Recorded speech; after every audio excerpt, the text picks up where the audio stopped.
Hello বন্ধুরা, ছায়া daily ব্লগে সবাইকে স্বাগত জানালাম। আজকে তো হচ্ছে যা বুধবার, আজকের ব্লগটা এখান থেকে শুরু করছি। আজ চান টান হয়ে গেছে, আমি চান টান করে কাজ সেরে একবারে রান্নাঘরে এসেছি। হ্যাঁ, অনেক পুজো করেছিলাম তো, লক্ষ্মী পুজো করেছিলাম, অনেক কাজকর্ম ছিল। কালকেরও অনেক বাসন কুসন মেজেছি, সব ধোয়া গোছানো অনেক কাজ থাকে তো, তাই জন্য সকাল থেকে অনেক কাঁচা ধোয়া সব করে টেরে আর ভাবলাম চানটা করে নিই। চানটা কাজ বাজ সেরে রান্নার দিকে আসবো। মেয়েও দুদিন ধরে কাল থেকে বাড়ি নেই, কালকে সে গেছে আর ওই পীর বাড়ি থেকে গেছে, আজকে বোধহয় পড়ে একবারে আসবে। মেয়েও বাড়ি নেই।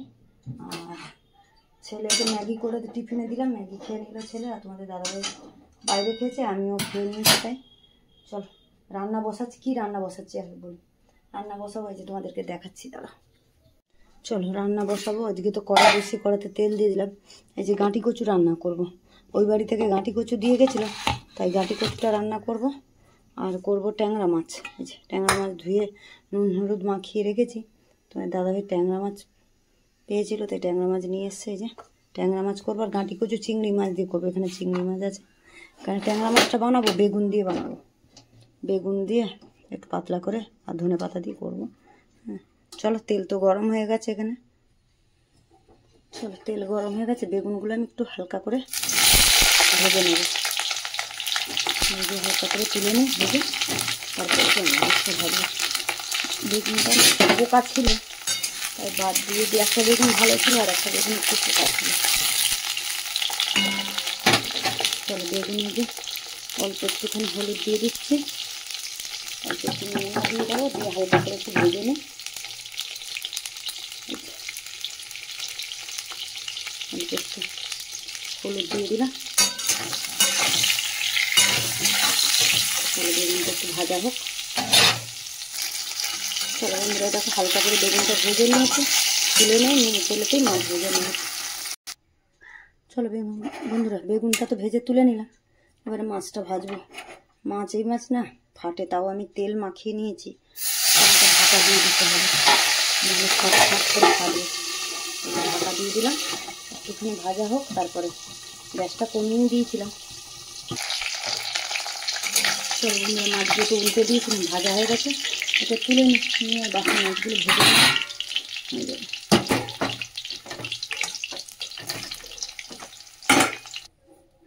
চলো বন্ধুরা, মাছটা তো ভেজে এই যে তুলে নিলাম। মাছ ভাজা হয়ে গেছে, ওই তেলের মধ্যে কালো জিরে ফোড়নে দিয়ে দিচ্ছি। ফোড়নটা ভাজা হয়ে গেছে, ওই তেলের মধ্যে একটুখানি একটা পেঁয়াজ কুচি করে দিয়ে দিলাম। একটু আদা বাটা দেবো, মশলাগুলো আমি রেডি করে পেঁয়াজটা ভাজা হচ্ছে ততক্ষণ। পেঁয়াজটা ভাজা হোক। চলো বন্ধুরা, পেঁয়াজটা যে লাল করে ভেজে নিয়েছি, এর মধ্যে মশলাগুলো যে রেডি করে নিয়েছি। একটু আদা ঘষে নিয়েছি, একটু টমেটো ঘষে নিয়েছি, একটু জিরের গুঁড়ো আর একটু লঙ্কার গুঁড়ো, নুন হলো, একটু ধনের গুঁড়োটা দিয়ে দিই, জিরের গুঁড়ো দিই। মশলাটা কষিয়ে নিই। চলো মশলাটাতে যে কষানো হয়ে গেছে, তেলও ছেড়ে গেছে, একটু জল দিয়ে দেবো। জল দিয়ে দেবো, ভাতের জল এখানে বসিয়েছি, এখান থেকে তুলে দিয়ে দিচ্ছি। জলটা একটু গরমও হয়ে গেছে, একটু পাতলা জল ঝোল করবো, মানে জলটা একটু বেশি করে দিব। চলো ঝোলটা ফুটুক। চলো ঝোলটা তো ভালো করে ফুটে গেছে, এর মধ্যেই ভেজে রাখা মাছ আর বেগুনটা আমি দিয়ে দিচ্ছি। মাছ বেগুনটা দিয়ে একটু ফোটাবো, একটু ধনে পাতা দেবো, দিয়ে না দিয়ে দেবো।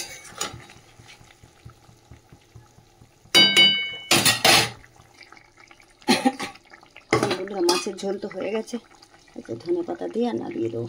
চলো ভাতও বসিয়ে দিচ্ছে, এদিকে ভাতের জল ফুটছে, এদিকে গাঁটি কচুটা বসাবো। চলো বন্ধুরা, কড়া তো ধুয়ে বসিয়ে দিলাম গাঁটি কচুটা বসাবো বলে। এই যে কড়াতে তেলও দিয়ে দিয়েছি, তেলটা গরম। চলো তেল তো গরম হয়ে গেছে, এর মধ্যে যে কালো জিরে ফোড়ন দিচ্ছি, একটা শুকনো লঙ্কা, তেজপাতা দিয়ে পেঁয়াজ দিয়ে দিলাম। পেঁয়াজের সাথে চিংড়ি মাছটাও দিয়ে দিলাম। পেঁয়াজও ভাজা হবে, চিংড়ি মাছও ভাজা হয়ে যাবে সাথে। চিংড়ি মাছটা দিয়ে দিলাম, দাঁড়া হাতটা ধুই।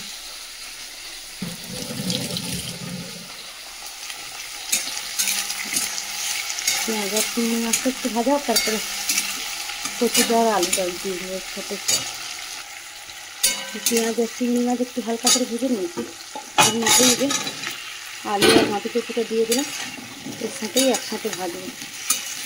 মাটি কচুটা সেদ্ধ করে নিয়ে এমনি ভেজে করবো, সেদ্ধ করলে না হড়হড়ে হয়ে যায়, ওই জন্য ভেজে করলে ওটা বেশ ভালো লাগে খেতে, অতটা হড়হড়ে হয় না। এমনিতেই তো এটা হড়হড়ে জিনিস। তো বন্ধুরা হালকা করে তো কচু আলু সব ভেজে নিলাম, আর এই যে এরপরে নুন দিয়ে দিচ্ছি পরিমাণ মতন, নুন দিয়ে দিলাম, হলুদও দিয়ে দিচ্ছি। চলো নুন হলুদ দিয়ে আরেকটু ভাজবো, ভেজে তারপরে মশলা দিয়ে দেবো। একটু সময় লাগে, কচুটা না সেদ্ধ করিনি তো, ভেজে ভেজে করতে একটু সময় লাগবে, হয়ে যাবে, একটু সময় দিলেই হয়ে যাবে। চলো এদিকে আমার হাতে জলও, ভাত ফুটছে, হাতে জল বলছি, ভাত ফুটছে, চাল দিয়ে দিয়েছি, ভাত ফুটছে।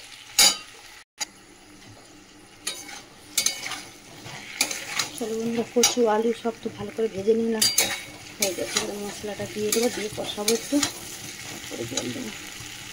চল এই যে একটু লঙ্কার গুঁড়ো, জিরে গুঁড়ো একটু, আর একটুখানি সামান্য একটু আদা আর টমেটো কাঁচা লঙ্কা, একটু জল দেবো, দিয়ে একটুখানি জল দিয়ে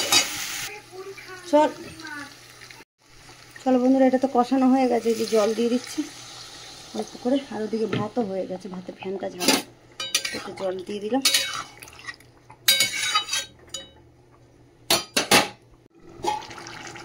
চলো বন্ধুরা এই কচু তো সব সেদ্ধ হয়ে গেছে, আলু কচু সব সেদ্ধও হয়ে গেছে, একদম সেদ্ধ হয়ে গেছে, গলে গেছে।